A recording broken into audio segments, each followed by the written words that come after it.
Hey Scott, how you doing, man? Good. How are you, Eric? Good. Uh, Glad to talk to you again. It's been a while. Yeah. Yep.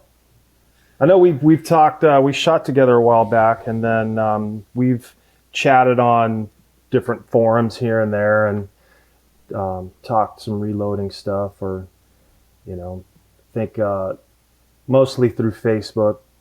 But um, Reloading. Nobody does that stuff anymore. I don't. I don't reload. Oh man. Well, I can't get away from it. It's from No. for F class, you just can't get away. Oh no, absolutely. And I guess the level of precision that you have to have if you want to be competitive with F class, it has to be pretty spot on. Yeah, and it's everything's gotten better, and I think that's the reason that you can get away with so much nowadays. Like PRS, it's Yeah. the targets are fairly generous. They're still not big. I mean, you still have to know what you're doing, but I think the equipment has gotten so much better that you can get away with a lot more than we used to back in the days. Yeah, I think so. And, cartridge has something to do with that too. I mean, you're just looking for something that, is consistent speed wise with, for PRS, that's really your biggest concern, I think. And, it's a level of accuracy, a half minute is suitable for PRS. I mean, you're not typically missing targets based on, a half minute. You're missing on position or wind. Oh, I missed on position all the time. That's like that was my oh man. Like I would hold my own pretty good in PRS if it was a prone stage, because that's what I Right. do, right? And my gun, I didn't care how small the targets were. I could hit them. Right. Yeah. The minute they said, "Okay, get off the ground and shoot off of whatever," I mean, it could have been a car hood. It didn't matter. It was not stable enough for me. Which was shocking, Right. because I'm thinking, anyway, whatever. But Yeah. that's the No, fun it's of true. It's true. Or the gun slides around, and you're just, and that's why, the rifles have, the bags have gotten heavy. The rifles have gotten a lot heavier, because it builds that stability, and that, the sport kind of pushed the tech that way, because, it's like, well, how do we make this more challenging for a guy like Eric, who's going to hit everything he shoots at from the prone? Let's get him off the ground. If you make the targets smaller, then you end up with a lot of target failures, because they just get hit over and over, and there just isn't enough mass there to absorb, that much. That's what I found when I was running matches. My smaller targets were the ones that failed. The bigger targets never failed. So, that was one of the things where the matches and the style of matches kind of pushed everything to be up off the ground and more challenging as far as the position goes. So, yeah, them small targets, especially the tech guys, they shoot that 308, and man, that 308 carries a lot of energy. it does. Yeah, it does. We Yeah. have a KYL in the smallest targets, about 2 inches, and we shoot at 500 yards with like 6.5 creeds and 6 BRs and stuff. But even that just knocks the crap out of that thing. Yep. And the bigger target, I mean, it's only about a 10-inch target, and you hit it. If you hit it dead center, like, it moves, but not that much. You hit that little one, it'll just swing around and just, man, it's a lot It of does energy. laps. Yes, Yeah, it does it's a lot of laps. energy. That's it. So let's talk about load development, because that's the whole Satterlee method. Um, and it's all it is it's a ladder test, correct? Yep, yep, and And it's changed, right? So, the OG method was something I came up with in like 2015, and it was just, I fluked into it. I was like, but I didn't. It was just a single cartridge, right? And what I found was, I could use a lot of different powders, and if I was going the same speed, I could use basically any of those powders, and I would get, really pretty good results out of it. But then I started goofing around with, I'd figure out the jump first, right? So because I didn't have to worry about it with that particular cartridge, because the throat lead angle was so tight, or not lead angle, but the throat was so short, because I was running like a medium length cartridge in a short, it was that 6.5 Swede cartridge modified, in order to run it in a box mag, a short action. In a short action, I had to, my throat was like 10 thou, so I didn't have to worry about that. It was just, I just loaded it to where it was, really close to the lands and just shoot it.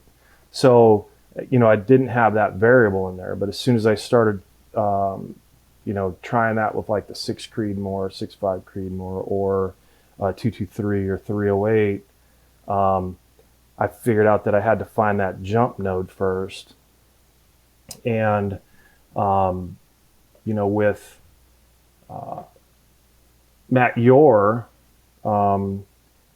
he's like, hey, I want you to try this throating reamer. I was like, okay. So I tried the throating reamer with the 6 Creedmoor. And what I ended up was, with the 115 grain RDF, super jump tolerant. In fact, it likes to jump. It shot better jumped a mile versus being close to the lands and grooves. And what I found was, I ended up running like almost a 300 thou free bore in my 6 Creedmoors. Like I would take my proof pre-fit barrel, and I'd just add 200 thou free bore right away, and it would start shooting. And wow, I wouldn't even shoot it. I would just literally, and it was with a hand tool. Yeah. I just take the hand tool, throw a whole bunch of throat in there, and start shooting it. And what I found was the pressure curve was a lot more tolerable. I could use a lot of different powders, and it wasn't as sensitive to the charge. Right. So, and that's what I found.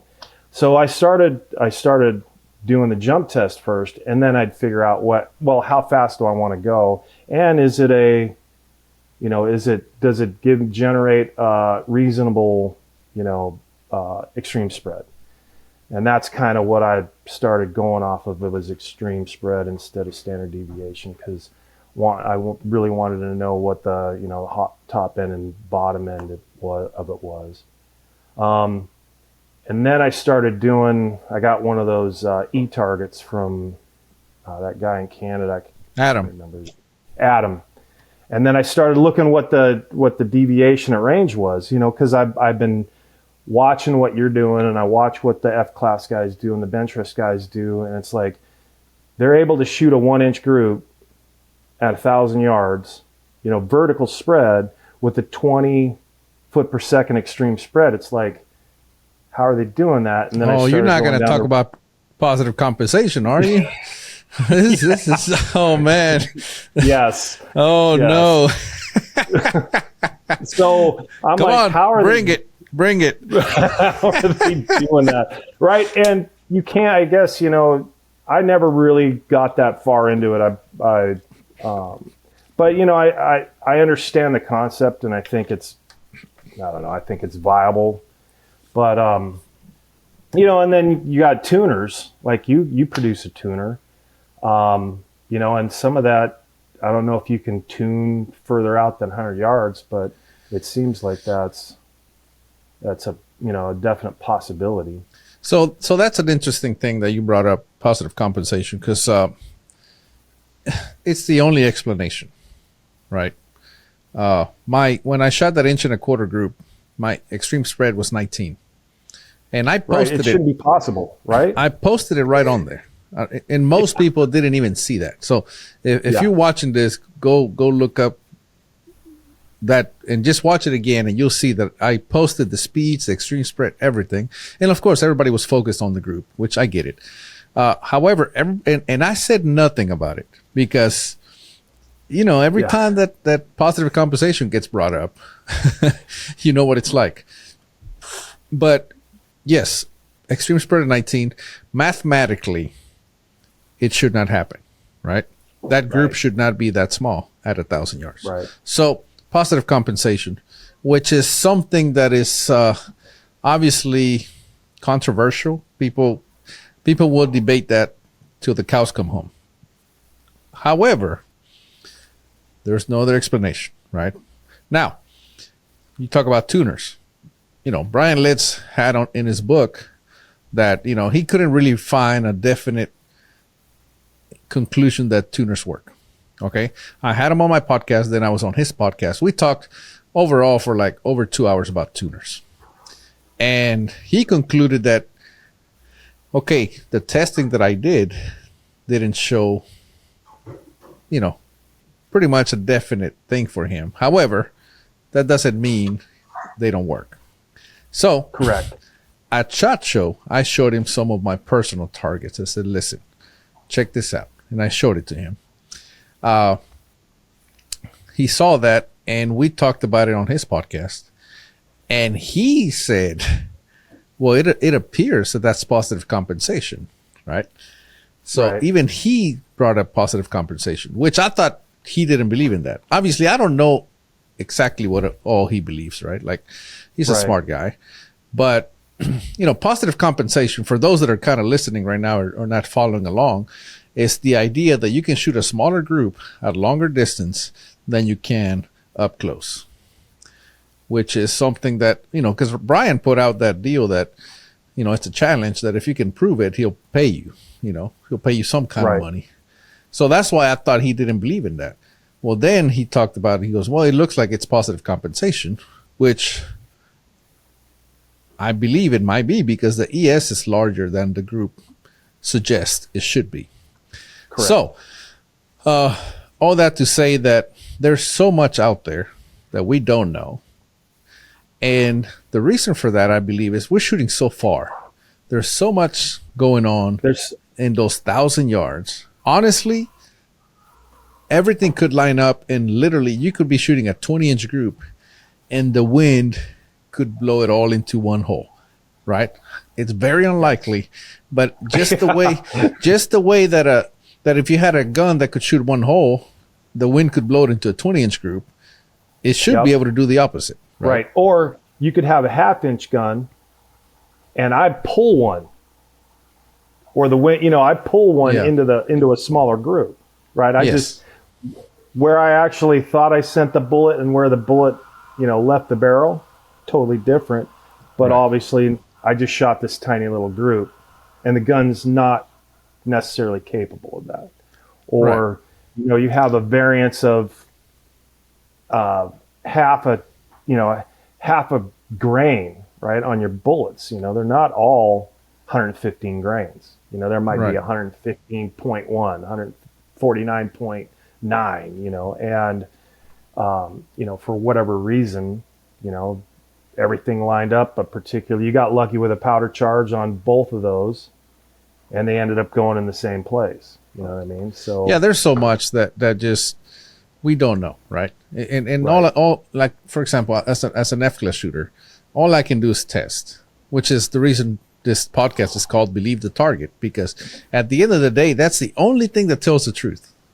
And even if it's lying, that's the only thing we can base scores, who wins, who loses. Everything is the target. The target tells the story. Anyway, so back to what you were saying. And you build in a database, like the amount of F-class that you shoot and the amount of targets that you shoot and the amount of testing that you do. If you're consistently performing at a high level, what you're doing is correct, right? And when you're so by believing the target, how about believing the whole season? How about believing the last 3 seasons? So that was the argument that I had when I had Jaden Quinlan on the podcast. And listen, I'm not arguing with the whole premise of more shots is better. I'm not arguing against that. However, what I am arguing against is that they're saying, 5 shots is meaningless. It is not meaningless because they're not taking experience. And that was my thing. You're not taking experience into account. I said, if I shoot 5 shots, or Jack Neary or Speedy or any of these Hall of Fame or Tony Boy or any of these Hall of Fame bench shooters shoot 5 shots or even 2 shots, they know 2 shots is sometimes all they need to know how the gun is performing.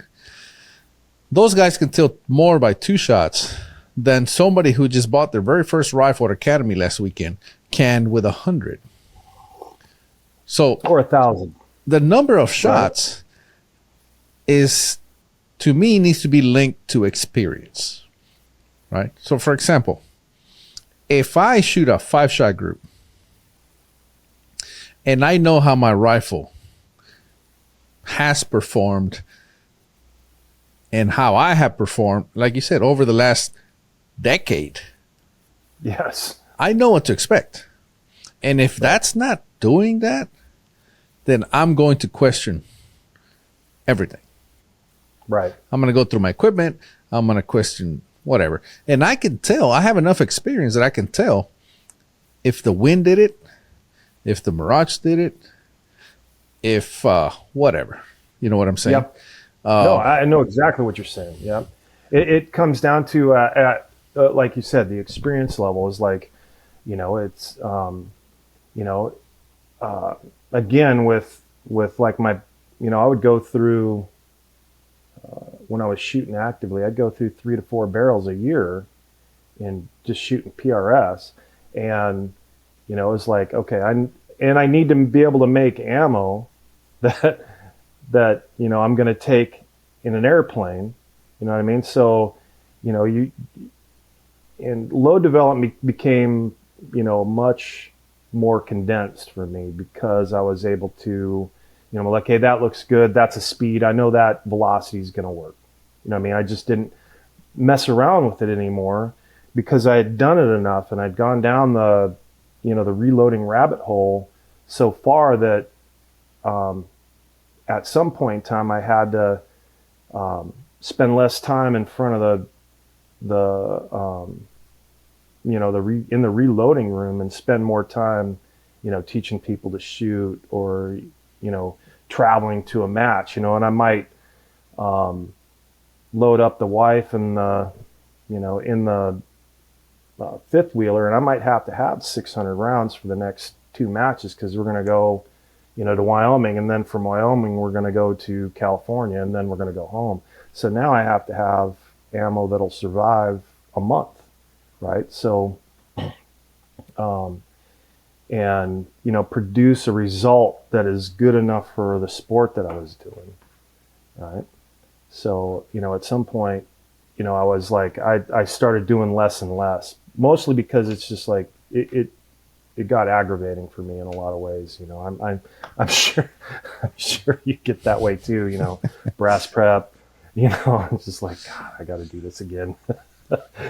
Well, the misconception that a lot of people have is they go, well, you're a pretty high level shooter. You must do a lot of stuff to your ammo. And I'm like, the more I shoot, the less I do to it, because I've realized what really doesn't matter. Like, one thing that throws people off, and I tell them, I don't clean my breast anymore.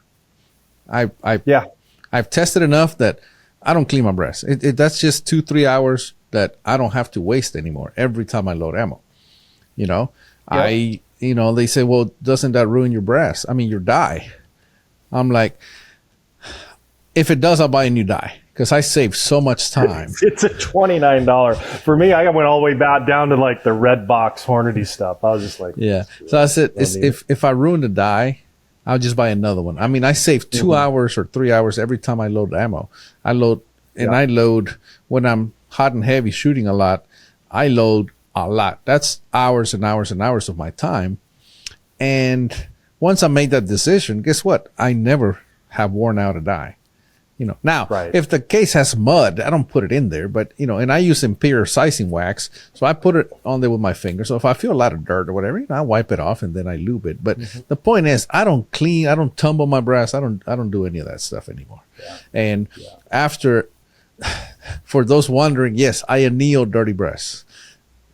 It I anneals did just too. fine. I started doing that too. So I would take my brass, and I bought like a small concrete mixer. I just throw like 25 pounds of meat in there, and I'd throw all of my brass in there and let it go for like 35, 40 minutes. And then I'd sift it out, and then but I was like you with that. I didn't even, unless it was a mud match, like I wouldn't even do that. I would just literally spray some of that DIY stuff that the 6'5" guys came up with, the alcohol and lanolin. I'd just spray it, mix it up, and start. Oop, I just knocked myself out here. I would spray that DIY stuff on there, let it sit, and then I'd just start sizing. I'd just sit there and I'd started doing it on a, not a turret press, but a Hornady lock and load. I would decap it, resize it, and then run it through an expander mandrel. Mm-hmm. That's it. I found that was better for me. That turned out better than bushing dies.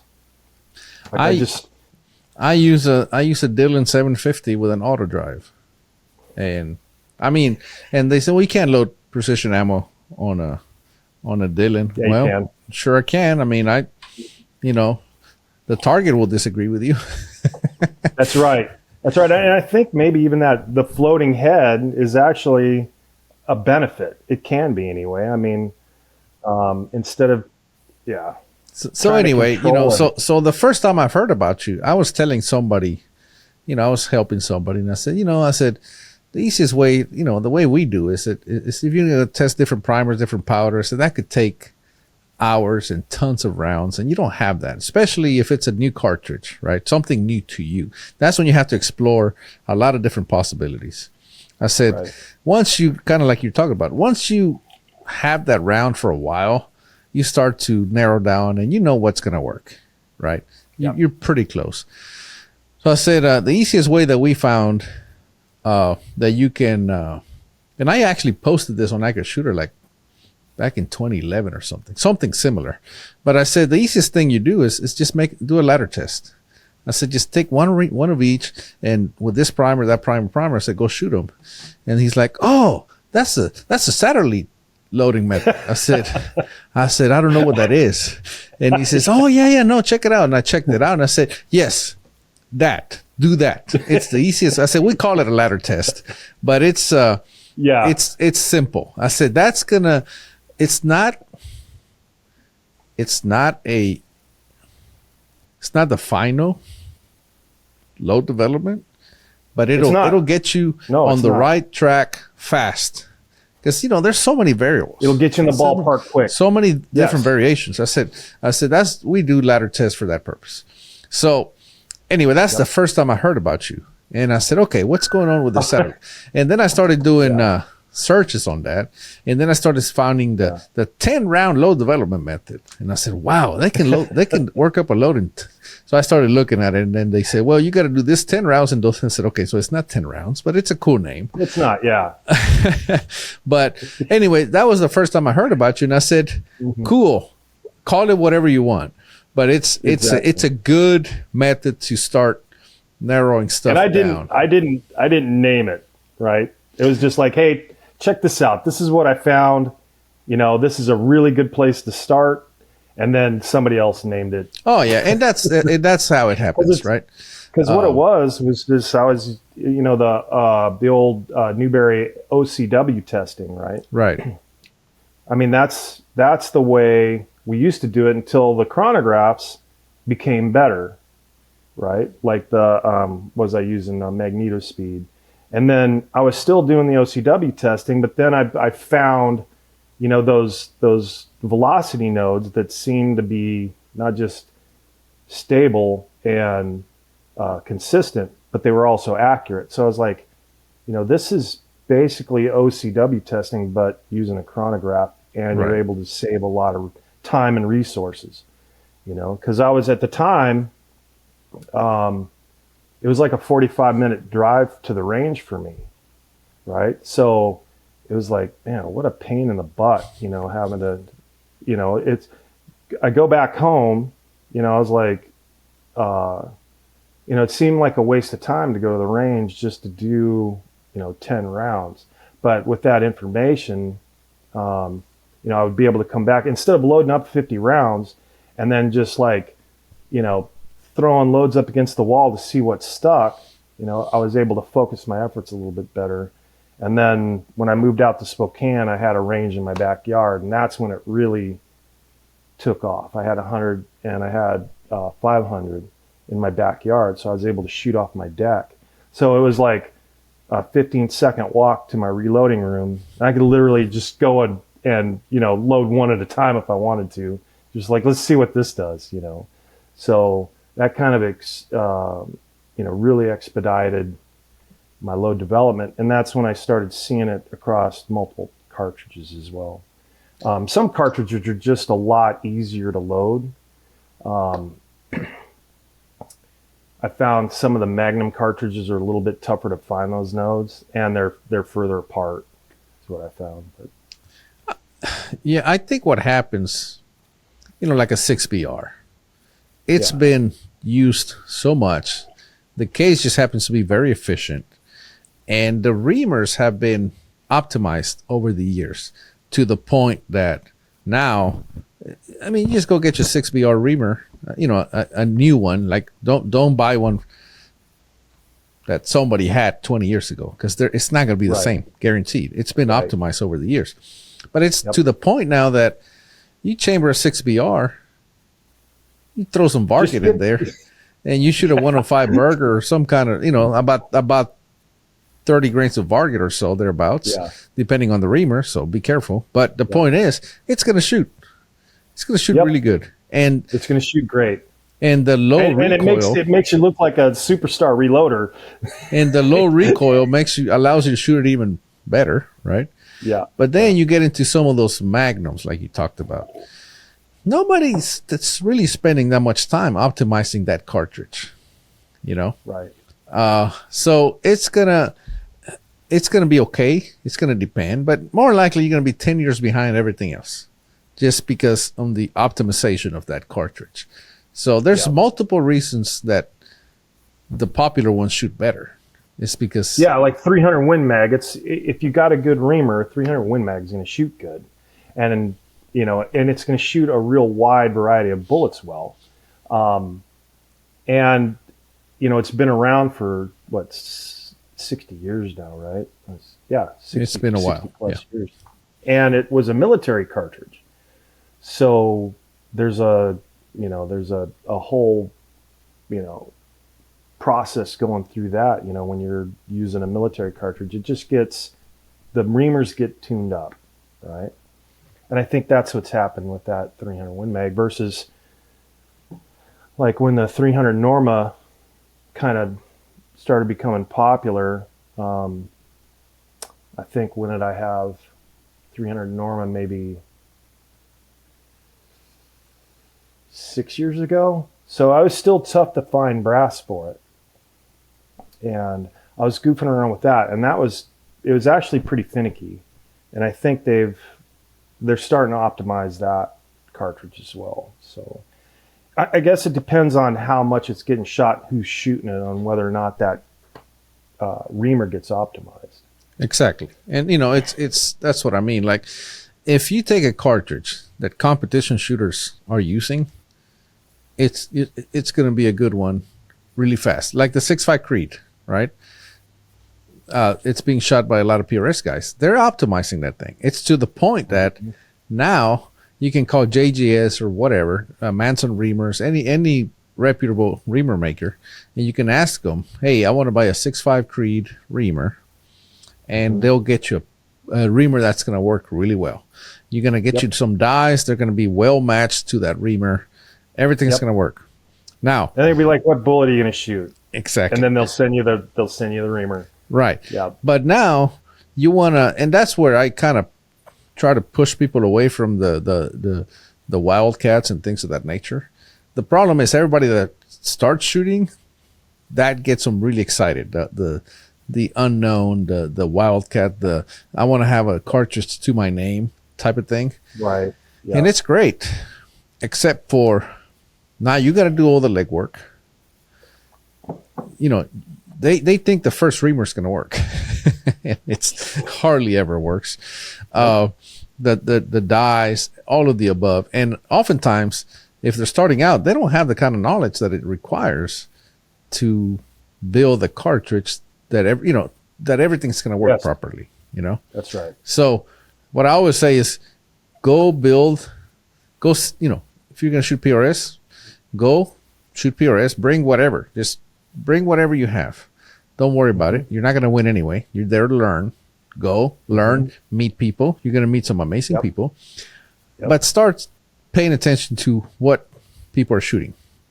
They're shooting 6BRs. They're shooting 6 dashers. They're shooting 6BR-As. They're shooting they're shooting gay some tigers. Sort of 6BR variant. Yes. Yeah, things of that nature, right? And then you can build what they're shooting. Copy their blueprint.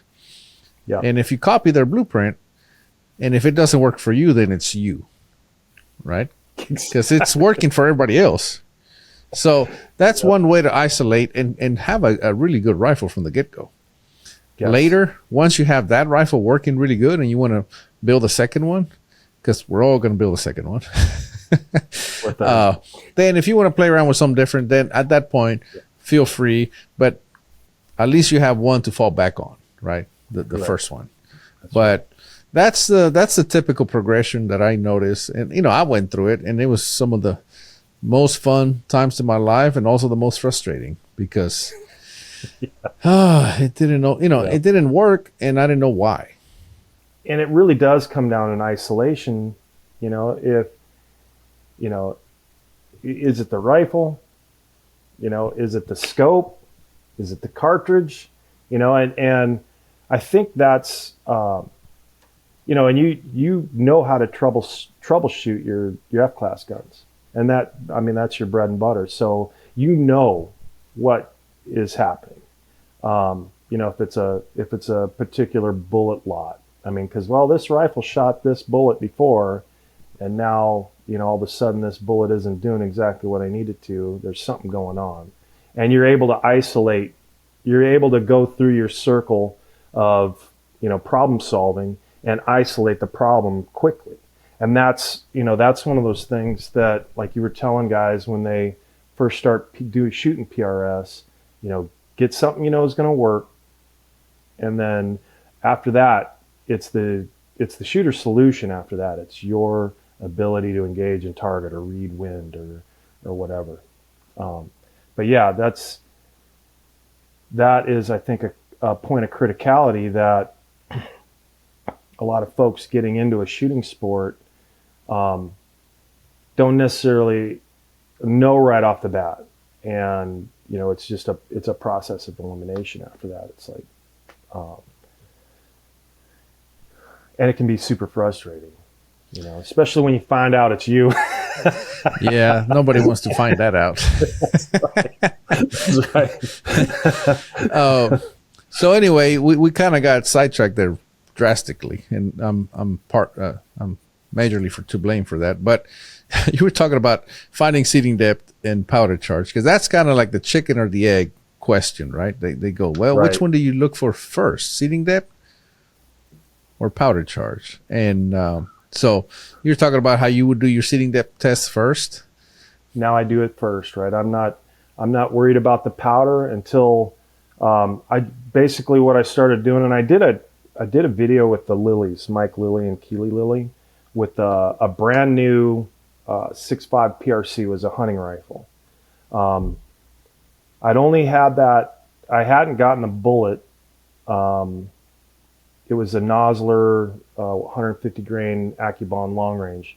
So it was a test bullet that they'd sent me. And I'm like, hey, see if you can get this to shoot in your 6.5 PRC. And I was like, okay. So literally opened a batch of test bullets from Nosler and started loading right in front of the lilies, right on camera, everything. And what I did it was to do a powder that I knew was temp stable. I think I was 79, 77 IMR. So not optimal for that cartridge, but not bad either, right? I knew I was going to be able to generate some speed out of it, and it was safe to shoot. So I just started off with what I knew was going to be a safe velocity. I was 28 or 2900. And I did a seating depth check on it. So just off the land, I'm not interested in a hunting cartridge that's jammed into the lands. I'm not interested in that. So I started 10 thou off, and I worked my way all the way to, I think, 150 thou off the lands, and shot it at 100 yards, 3 shots each. And I was just looking for deflection, right? So I think if I remember the targets right, I had, a 3-shot group kind of low left. And then I had at 60, 80, 100 thou off, it deflected above, like, I was like a 1/10 of an inch high, right? And that looked good. So it went actually reverse, but the shot group went like this and stayed in one spot for like 60 thousandths of an inch off. And I was like, okay. And it was accurate and it was consistent. I was like, okay, I'm going to load, I'm going to start this 60 thou off, right? And then I went back and I looked at my velocities. I was using a lab radar because I didn't want, it was a carbon fiber barrel, so I didn't want to have anything that could act as a tuner out there. And the velocity was super stable, and I was just like, this is a good load. It's going to shoot. And then we took it out to Rock Lake and shot it, and it was like perfect out to 1,000 yards. And I was like, that's all I need, And I don't know if I was looking for that, and I don't know, a hell of a lot more about it than I do, but just the concept of positive compensation. I wanted my group, I didn't want a vertical group. I wanted something that was super tight. It could be a little bit left and right, but I wanted it north of my 0 line, if that makes any sense, instead of below it. Just on the off chance that, that would, releasing the bullet at the highest point of barrel deflection, and it seems to work. I've done that since 2019, 2020, I started doing that with everything. If I saw a load that deflected a little bit high, I just said, okay, and it still shot tight, I was like, okay, I'll take that load. And it seemed to work pretty good. Yeah, I see what you mean. And then when I started testing it with E-Target, I noticed that, my vertical dispersion was really good with those particular loads, so I just kept doing it. I didn't know there's a ton of theories around it. I just saw that worked for me, so I just kept doing it. Believe the target, basically. Yeah, you can argue all day, right? But the target's just going to tell you. The results are good. Hey, exactly. And everybody has different criteria for what works, right? Like for my hunt, I don't hunt anymore, but for example, PRS rifle, I don't expect the exact same from those rifles as I do from my F-class rifles. It's totally different, right? Yeah. So if like I had Luke Ramsey on the podcast, and he expects 10-shot group, 1.5 inches or less at 600 yards for his rifle to be ready for a competition. Yeah, and that's crazy, but that's the level of precision that he requires. And this guy has just top level shooter, and he does that's with a 308 off a bipod. Right. Like it's crazy. Super tight. Yes. Yeah. But he says, until he doesn't get that, he's not ready to go and he wins a lot, right? Yeah. But again, I would never expect that out of a PRS rifle. I'm not saying you can't do it. It's just it's not necessary. Well, and it's not necessary, and at some point in time you get to diminishing returns, right? Because what you guys is X is win your matches, right? What is that, half MOA? Yes. Right? So most of our targets are, a small target for us would be on 1 MOA. That'd be a small target, right? Right. So that would be that'd be your 10 ring. But most of the time we're shooting at a minute, minute and a half, 2 minute, depending on the position typically, and that's how I kind of did it. Like if it was a prone or a super stable position, I'd shrink the targets a little bit. If it was a bad position, I'd grow the target a little bit, just so that I didn't have people walking off, taking 3 out of 10 or something, which still happens, but I wouldn't get it to where I try to avoid small target beatdowns. I still want separators, right? So, and I actually kind of enjoy some of the Oklahoma matches where they are a small target beatdown, where you've got Oklahoma win and you got 1 minute targets and you're shooting it off of a barricade. I'm like, I still enjoy those targets or those kind of matches, but your average, person getting into PRS, they're going to go to a match like that and just be like, holy mackerel, that was like, I hit less than 30% of the targets. I'm like, and that is a good test, but it's also, a little depressing for folks to go out there and, there isn't a lot of feel good stages in those Oklahoma matches.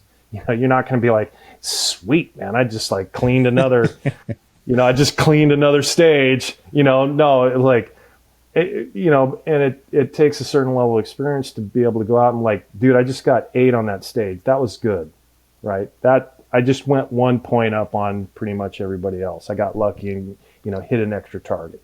But the average is going to be 7 out of 10. But when you're talking about what you guys have to do, you're hitting half a minute X ring. That's going to win you the match, right? You might tie. If you have more X's, you're going to win. And that guy probably, at 600 yards, he wants, 1.5 minute at most, or 1.5 inch group. Mentally, maybe that's what he needs to feel comfortable, going to 8, 9, and 1,000. But the amount of time that it would take to get that level of precision out of a PRS rifle, it doesn't make sense, because you don't have to hit half MOA targets, and you're going to be shooting in funky positions, right? So at that point, it's kind of like the amount of time that you're spending, the time of resources that you're spending to try to achieve, what is it? That would be 1/8 groups. Doesn't really make sense, right? Especially we can go get a 6BR variant of some kind, and you're going to have a 1/4 minute, 3/8 minute gun, no matter how bad you reload, right? Well, and that's the difference, right? Like matches in F-class are won by X's. Mm-hmm. In PRS, you're much better spending that time practicing positional stuff, practicing time management, practicing like Francis. Management. Francis, I was talking to him one day, and he even optimizes how he steps into the stage.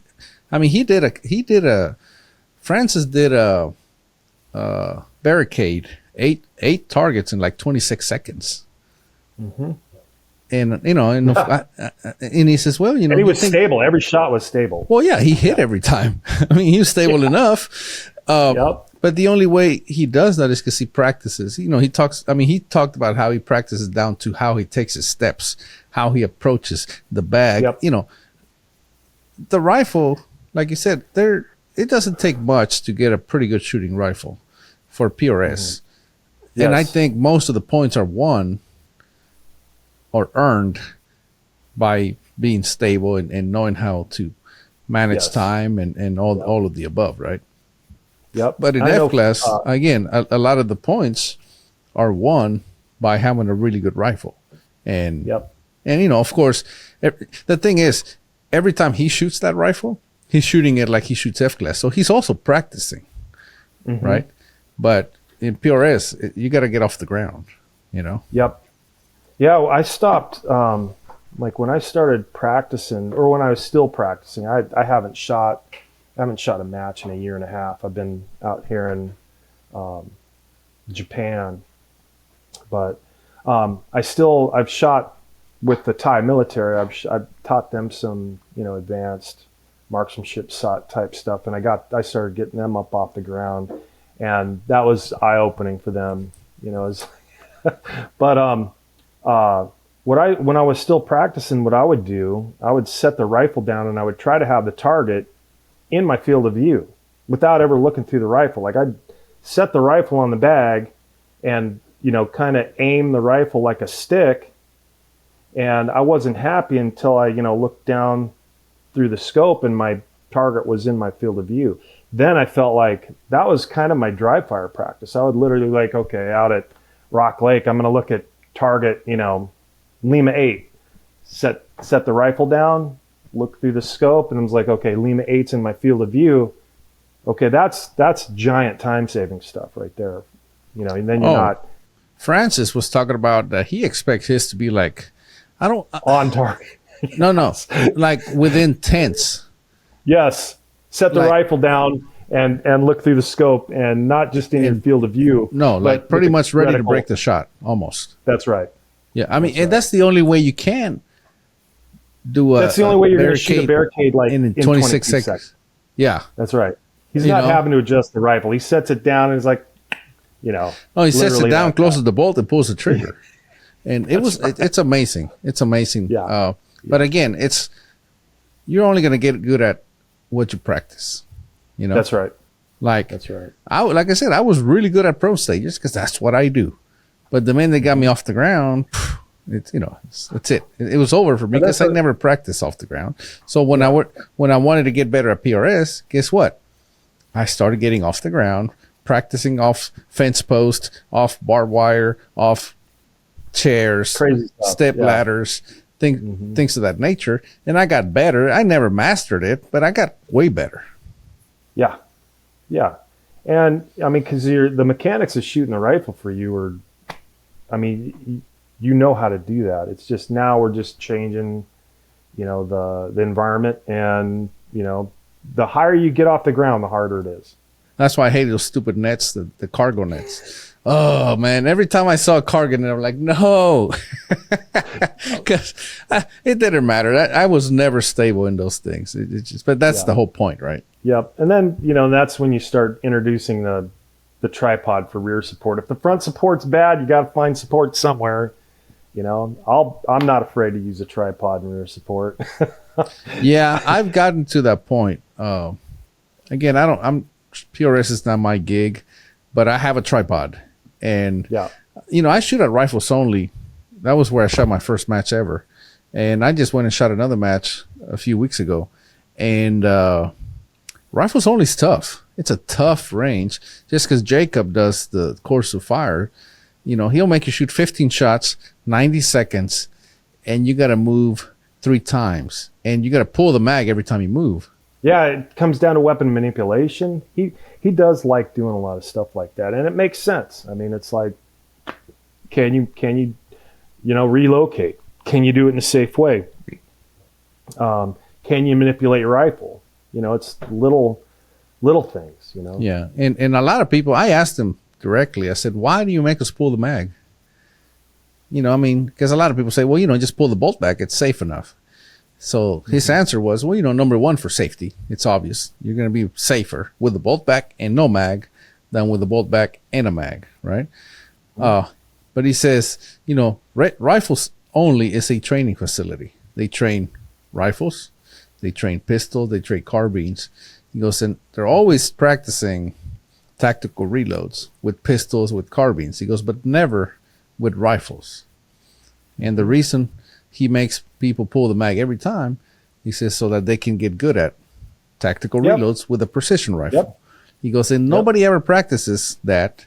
But if they shoot at rifles only often, guess what? All of a sudden they start practicing how to do a tactical reload on a rifle because it is required. And he says, it's a pain in the ass at first, but after a while they get really good at it. We call it entertainment. It's a play on words where it's entertainment, but you're training. So entertainment, and it's a smart way to do it. I'm like, not only are you coming to a match, but you're to have fun, but you're also going to train, and that's, and he's going to find spots that he knows people are weak at. And he's going to just emphasize it. I do the same thing with, when I'm training guys, pistol carbine stuff, most of it's, all of it now is the tactical realm with foreign militaries, but it's just like, why are you, example is, why would you shoot your pistol until you have to do a reload? That makes no sense. A slide lock reload with a pistol, right? That makes zero sense to me, unless you're presented with so many targets out in front of you that, you're going to run a 15 round magazine dry, right? Find cover, do a tac mag change, and come out from behind cover with a fully loaded weapon. I'm like, it doesn't make sense to, go all the way until, your 30 round magazine is gone. Let's start introducing load management. Let's start introducing, fighting smarter. I did a deal with Ultimate Reloader called the Rock Chuck Olympics. And one of the competitors there was a world champion pistol shooter. Mm-hmm. And we had to shoot 10 targets, and we had to just kind of go downhill and shoot. They were left and right.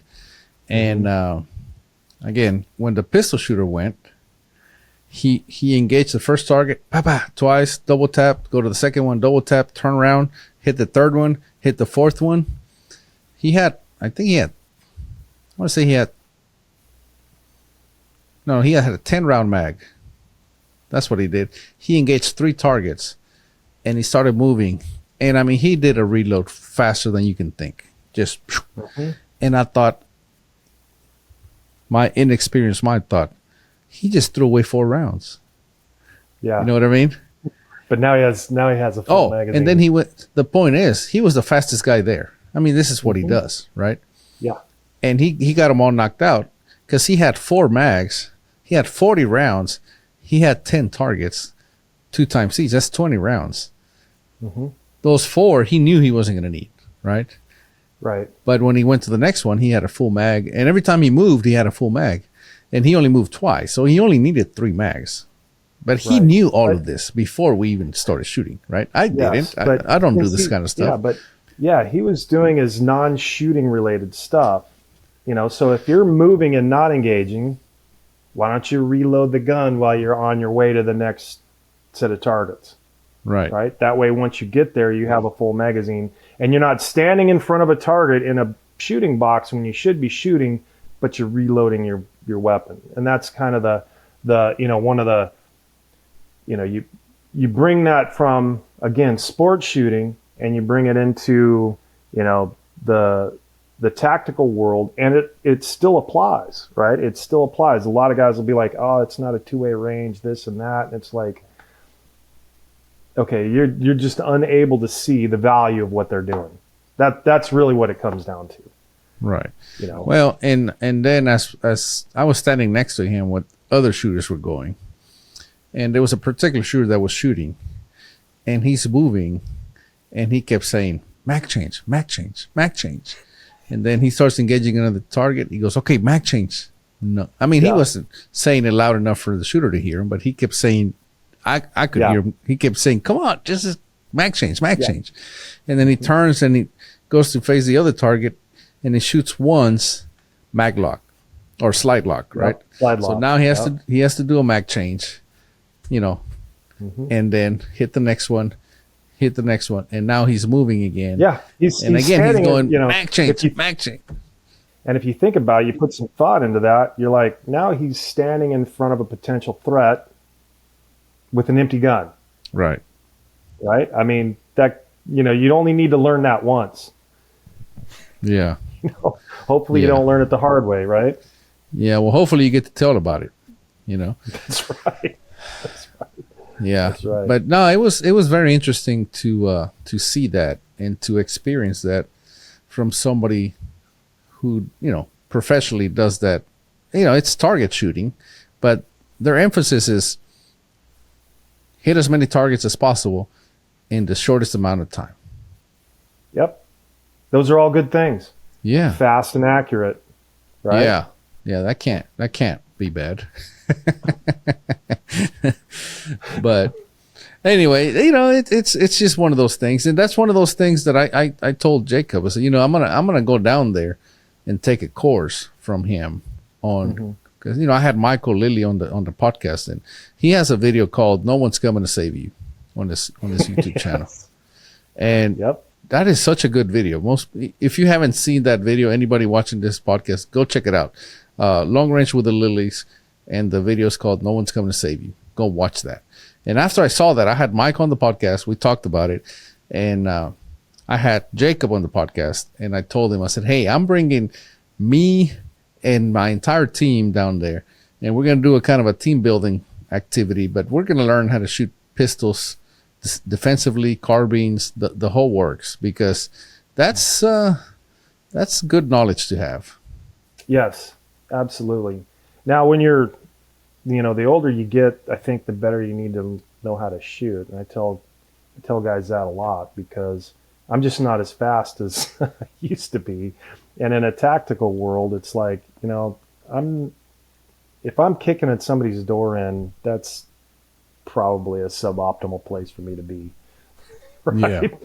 Yeah. The further out you are, the safer you are, and that's where, that accuracy and the being able to do it quickly, comes into play. But yeah, I mean, if we wanted to circle all the way back around to, that original ladder test, I think, it's that ladder test has been around forever. And, I just basically saw an opportunity to use, with affordable, really good chronographs. All of a sudden now that, I just noticed that, I was able to, refine and condense my processes in a ladder test using technology. And that's really where it came out. And then, and of course, just like all things evolve, it's kind of like, instead of just doing a powder test, then I was like, well, brand new barrel, let's find the jump node first and then do the powder test. And what I found was I really didn't have to, do that 10-round ladder test anymore. Once I found that jump node, and then knowing, how fast I kind of wanted to push the bullet, like I really didn't need to do it anymore. I was picking a middle node, a nice, not super fast, not super slow, just something right in the middle, comfortable and safe. And then typically with, the longer throat, I didn't really have to do a ton of testing. I didn't have to do, especially for PRS, because you're shooting at 1.5 minute targets. I just found myself not doing the 10-round ladder anymore. How did you determine your initial powder charge? I took. What I mean by that, let me elaborate on that, because you had to do a seating depth test, right? Yep. And you had to load some kind of load. How did you determine that load? I'd go to Hornady or Hodgdon. No, what was I doing? I was going to Hodgdon, one of the website, and I just look up a cartridge, and even if it wasn't that particular cartridge, say like the 6.5 PRC, I would just be like, well, it's this volume, this weight of bullet, and I would just take, the max powder charge on the Hodgdon site, and I'd just literally take a grain off. That's it. Okay. So I was using resources that were already available, and if it was a cartridge that I wasn't familiar with, like that 6.5 Swedemore is what we called it. It was improved 6.5 Swede case. I just started with the maximum for the Swede, right? Because there's 14% difference. So I figured I'm well within like a middle of the road powder charge for an improved case, right? So Right. I just took a similar cartridge. If the cartridge didn't exist, like we're coming up with a new cartridge or a Wildcat, I would just take a cartridge that was similar, and I would run like a real middle of the road case. I didn't want it to be too light, because you can run into problems there too. But I would start pretty low on the powder charge spectrum, like not minimum, but not maximum either. I'd start right in the middle. So if it was, just say 60 grains of powder was a max, 55 was the minimum, I go like 57 grains and see where that landed. I'd shoot one and see where it went, on the velocity, and if it looked like, well, I know safe will be, and this comes out with experience too, is like with a 6 Creedmoor 115 grain bullet, you can run it to 3050, 3100, and it would be safe. It might not survive a water test. Like if you put water on the case and throw it in there, you might get stuck case. So I don't call that safe. I call that at the very maximum. But if you run 115 grain bullets at 2900, that's like well within really comfortable. You're not even growing your brass much shooting that load. If that makes sense. Yeah, and that's a mistake that I see a lot of people do. They'll push a cartridge really hard. Yeah, you can push them, but what's the point? If you're gonna push it that hard, get a bigger case. Come on. Yeah. I mean, guys shooting that little what is that? BRA or the what's the one up from that? It's the 6 Dasher. Guys are shooting 105s at 30-50 or something, like, ooh, that's pretty spicy. Yeah, even on my 647, I only run them about 2975, 3000. Yeah. Yeah.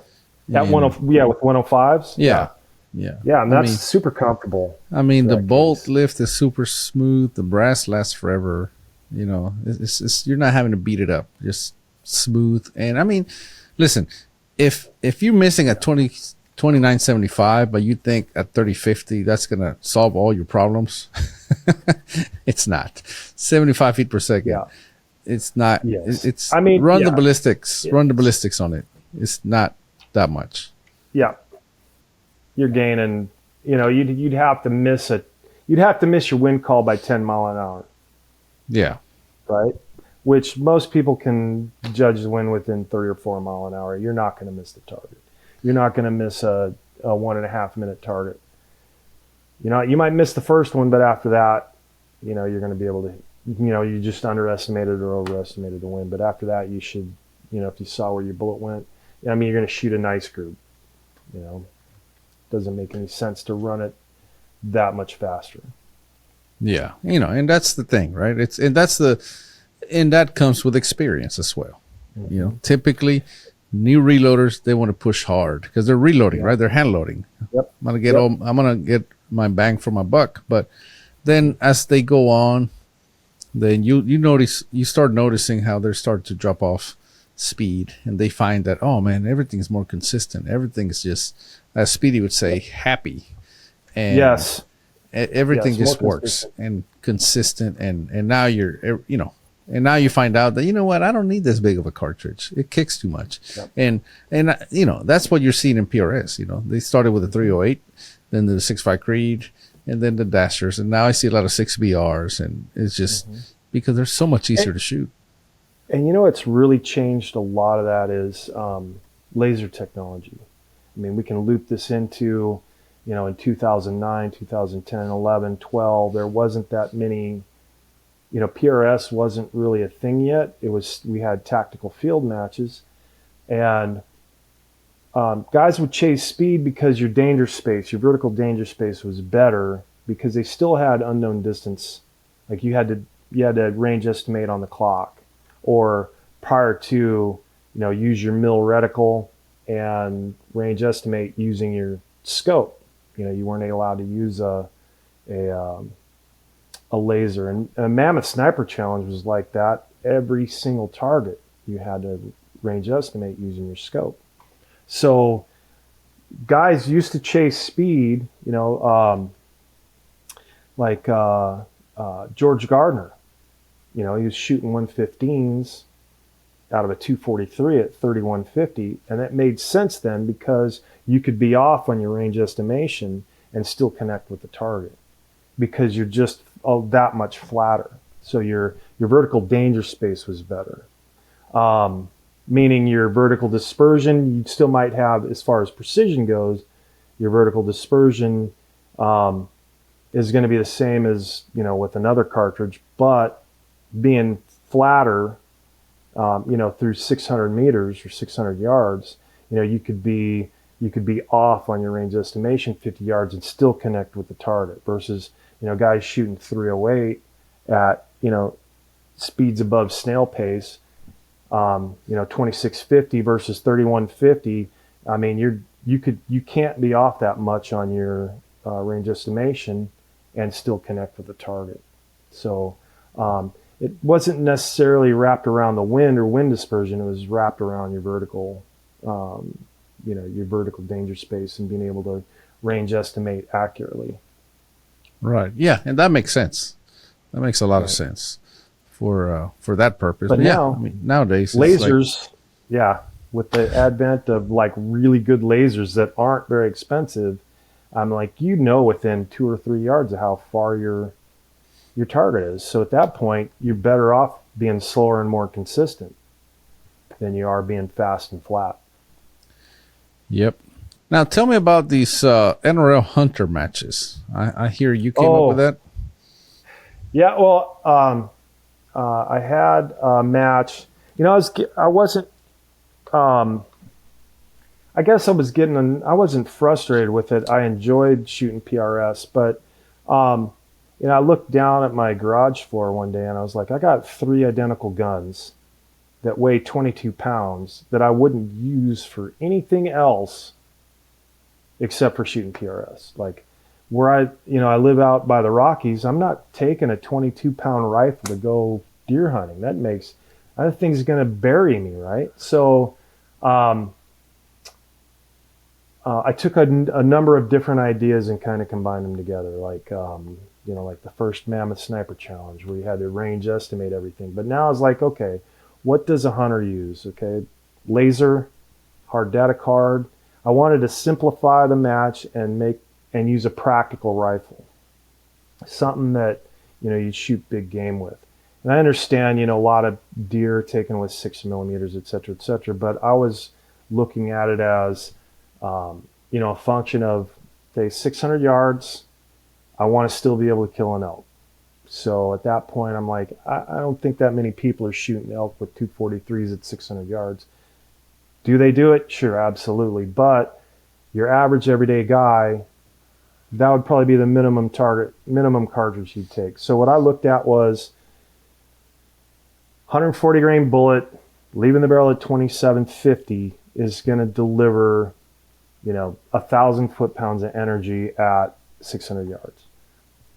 Kind of the recommendation that, Boone and Crockett and all these,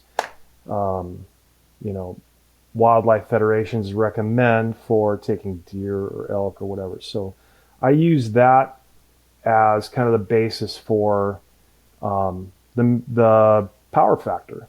And I just looked at it as here's the minimum power factor of 140 grain. It was bullet weight times velocity. It's simple. I don't care how you get there, but you need to make 350,000 power factor. That's the minimum. And then we try to do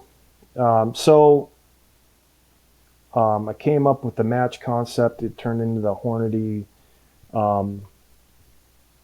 Hunter Steel Challenge, and we ran it in Colorado. And people loved the match. They loved it. They hated it. Because it's like I couldn't find this target, and I was like, that's all part of the shooter solution, right? So I looked at it as, PRS, they feed you where all the target locations, they give you an opportunity to find the targets, they give you the distances. And I was like, so at that point, all you have to be able to do is read a little bit of wind or ask your buddy and build a stable position, right?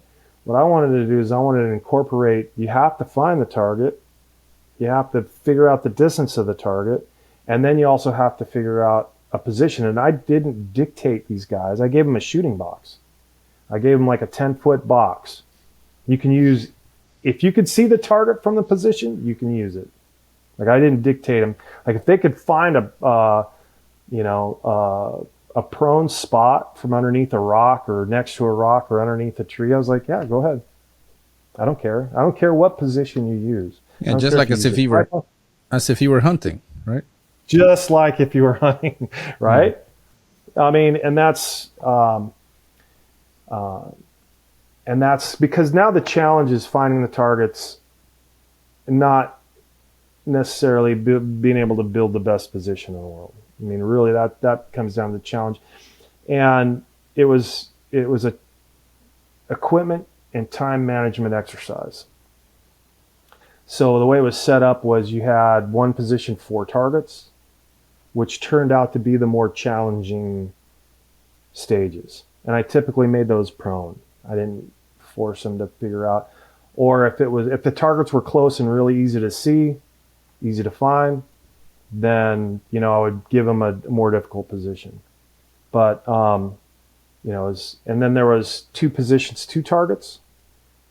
And then there was 4 positions, 1 target, which turned out to be the easier. For your PRS type shooters, that was a much easier stage, the 1 target stage, because you only had to get 1 lays, you only had to get 1 distance, and after that, most guys can look around and be like, I can build a position there, there, there, and there, and so those turned out to be the easier stages. The 4 targets were typically harder, and then guys shot that match, and they're like, this should be. Literally, I got enough feedback from guys. They're like, this should be a series. And I was working with Travis Ashita at the time as I was their match coordinator for the NRL series. And I was like, Travis, would you be interested in taking this on? Because I didn't have the bandwidth or the desire to come up with my own website and run a series. I just wasn't interested in it. And since Travis was already doing it, with the NRL, which is basically was PRS at the time, and now it's kind of evolved into the hunting stuff, the 22 and the hunting. He was like, yeah, we'll take it on. And so we started off with 9 matches, and I think, I don't know what they're up to now. I've actually disengaged from that aspect of shooting for about the last year and a half. I still follow along a little bit, but it's I guess I got pretty burnt out with the whole thing, and then of course we moved to Japan, so now I'm not can't own guns here, so my shooting is done when I'm training guys. That's about it now, but yeah. Well, it's becoming pretty popular. That's for sure. I mean, that's good. I hear about it quite often. Michael Lilly was telling me that's his main gig now. He loves it. Yeah. And honestly, I want to go try it because it sounds fun. It sounds interesting. And there's practicality to the rifle. You know what I mean? It's because it's not only do you have a power factor, but you have a maximum weight. You have a maximum weight for lightweight hunter. I think it's 10 pounds, or I think I can't remember what it is now, but it's like 12-pound maximum weight. That's everything on the rifle. That's scope, bipod, sling, everything that you plan on using. You have to weigh that rifle. So, Wow. and 12 pounds is, I think, the max. And then the next level up is 16 pounds, and that's the heaviest you can have as a rifle. And the first year I actually shot the series, and I shot 6.5 PRC, a 7 SAUM, a 300 Win Mag, and I shot my Africa gun, my 375 Ruger. Wow. I shot that I was sore for a week, but it was worth doing. I mean, it was worth doing because one, hey, that's a practical hunting cartridge. I'm going to be able to kill anything. And the power factor, I think, was like 840,000 or something crazy. So barely made it, huh? Barely made it. That's right. Well, that's fun, man. That's interesting. And that's, like you said, that's a practical type of shooting that, I got into F-class because of hunting. I wanted to get better at hunting, and F-class is what I found. And, I'm still in it. Michael said the same thing. He got into PRS because of hunting. But Same honestly, if NRL Hunter had existed, then I would have just done that, because that was the whole purpose of me getting into competition, to get better at shooting, at hunting, right? But so yeah, that's a very interesting type of competition, and honestly, I want to go do it.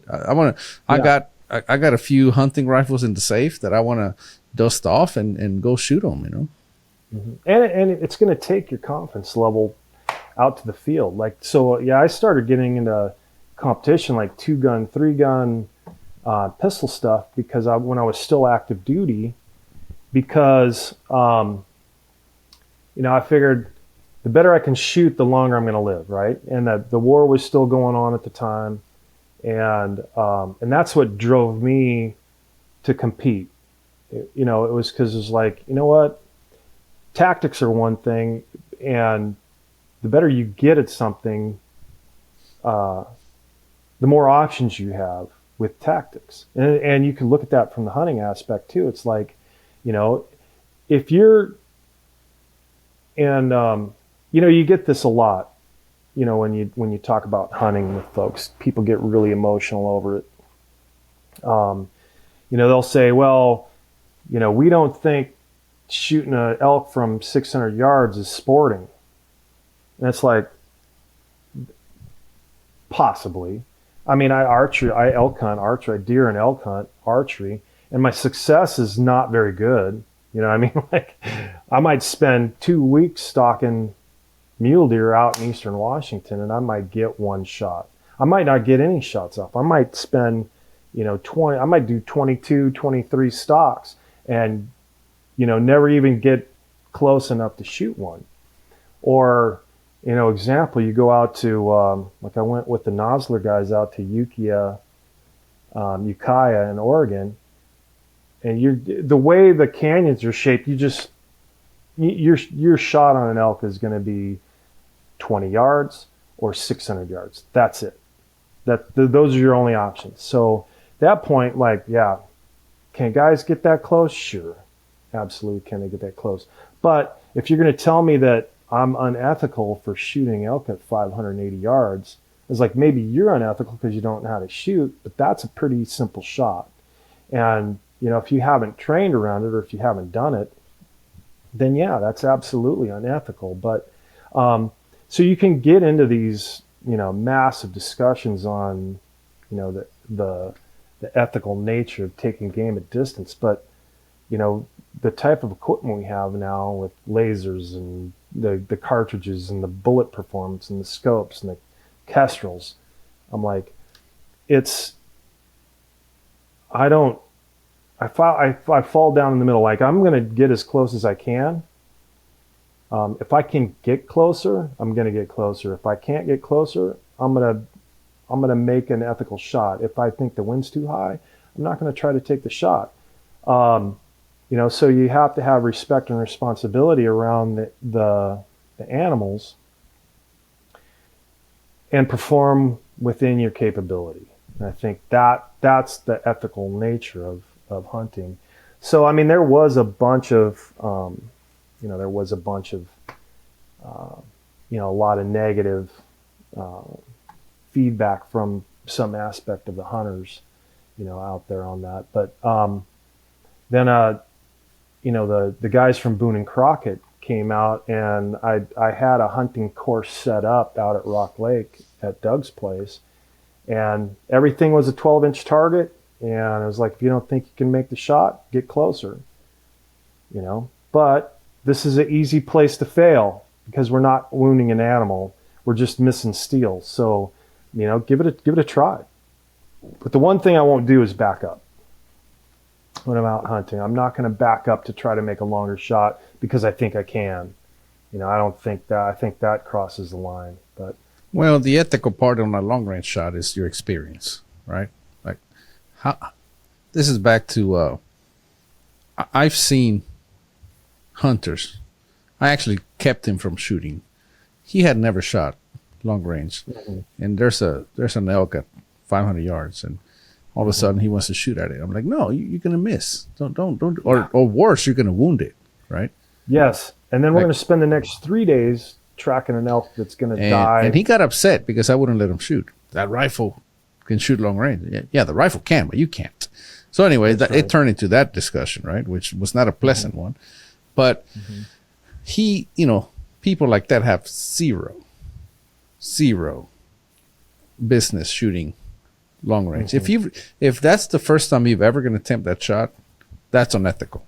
Now, yes, if you spend your time, most of your time, shooting 1,000 yards, 800 NRL hunter matches, where you made that shot hundreds, possibly thousands of times, then and again, the experience level is what's going to tell you whether you can make the shot. Like you said, if it's windy, I'm not going to shoot.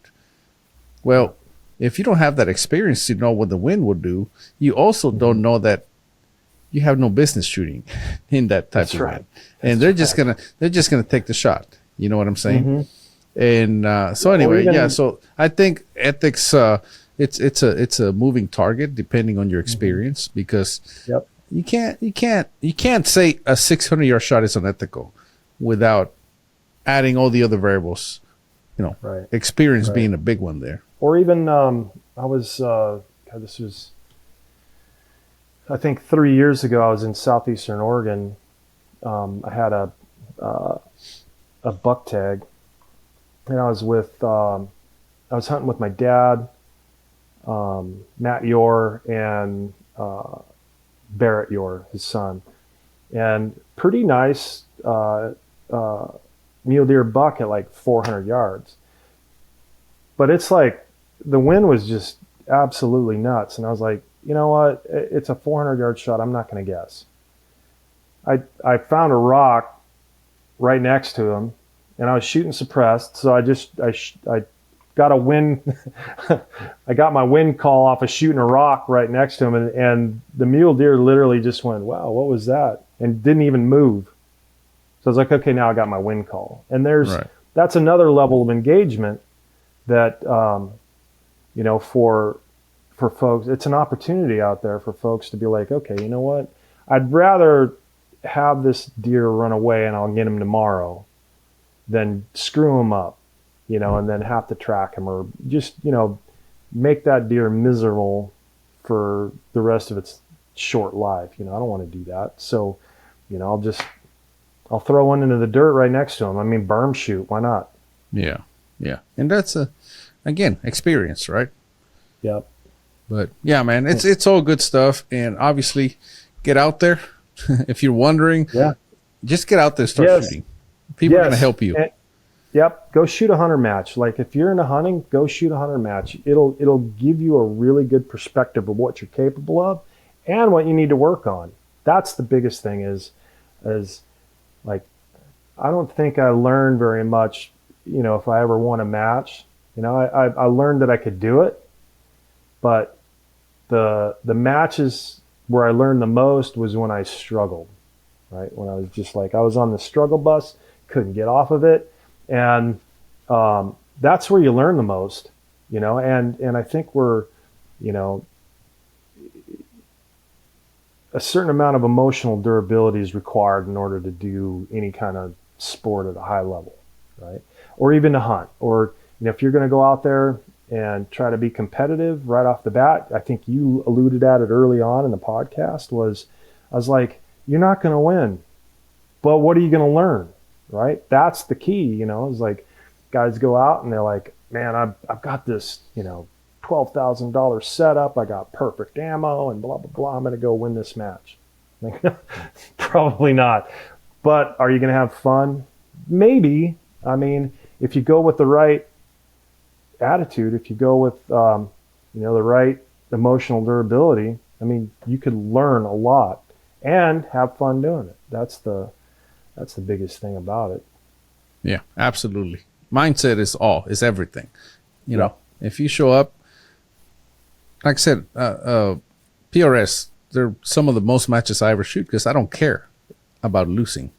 I'm just there to have fun, burn some powder. I have a lot of fun. I'm not there to be competitive. I'm just there to learn something, hang out with friends. That's it. So I mean, it's fun. Towards the end, before I moved out here, I was shooting my NRL hunter match rifles in PRS events. I knew I wasn't going to win. I mean, my eyes aren't good enough anymore anyway. So at some point in time, it's like, I'm going to train for the next thing I'm going to do, right? And if the next thing I'm going to do is another PRS match, then I'll get my PRS rifle out and I'll go and I'll try to be competitive and I'll work on the stuff that I need to be competitive. But if I'm not interested in winning, but I want to get better at another skill, then hey, why don't I use that equipment for that particular event? And it's definitely more difficult with a lighter rifle, heavier recoil and rifle. You're gonna drop a few more points than if you were able to, the gun doesn't move when you pull the trigger. And you're able to see your own bullet trace. That's, so it's and that's what I kind of like to do with that. Even with the NRL Hunter, grab your Remington 700 and 30-06, go shoot the match. Go shoot the match. Go have fun. Go learn some stuff. Or if you want to continue to get better at that and all you have is PRS matches in your area, go shoot the PRS match with your hunting rifle. Why not? You just gave me a good idea. I might just go to a pawn shop and find a rifle, slap a scope on there, and go shoot my first NRL hunter match ever. Do it. That might be fun. Yeah. Get a Tika. Something. I'll see whatever's on the shelf. Seriously, right, why not? That'll be fun. Buddy. I guarantee you that'll be fun. And whatever. It is what it is. Yeah. 6.5 Creedmoor, hunt factory ammo. And there is a factory class because that was one of the things that I wanted to do with that is I wanted to give, a forum for the big box manufacturers. Savage, and basically it was, if you can do, if the rifle manufacturers produces more than 5,000 rifles annually, now they have a place for them. And, I think Gap produces, almost 3,000 rifles a year, and they produce a hunting rifle, but they already have the custom gun market. Why, let's give Savage an opportunity to be competitive in that factory class. And actually it is pretty competitive, right? You'd be surprised because the targets are usually pretty decently sized, but the targets stay the same size no matter how far away you are. So if it's 400-yard shot, it's a big fat target. It's an 800-yard shot. Well, it's the same size as it was at 400. It's not a 1 minute target anymore, a 3 minute target. It's now a 1 minute target, So, keeping that kind of kill zone, typically 12 by 8 inch size target all the way out. So I think it's more, instead of trying to maintain a cone of fire, a 1 minute angle of fire, We're looking at, minute of animal is kind of the concept behind it too. Yeah. No, that's interesting. And that's, like I said, it sounds fun. I'm going to do it. Like I said, I might just go to pawn shop and find some used rifle. Cool. And just throw a 3x9 Leupold on there and send it. You might want something you can dial, but or something with Yeah. because that's, you're still going to want to, what I ended up doing was, I still used my Night Force scopes, but I went to the NX8 because they're lighter. And I used the Vortex Fury binos, because you could plug in your bullet. You can plug in your ballistics on your phone on the app, and then you can prioritize that rifle profile in your binos. So you laze it, and it'll, it takes a few seconds, but then it'll give you your data. You can actually plug wins in there too. I never really bothered with that too much because that takes extra time, in there when you're trying to figure out, well, it's, I'd rather just be like, 5, 7.5, 10.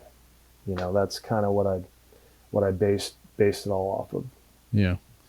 Yep. Sounds fun. I'm going to do it.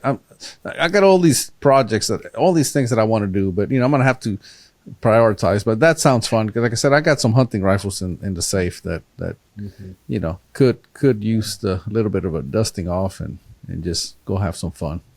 It is fun. All right, man. Well, I appreciate you being here with us. That was a good conversation.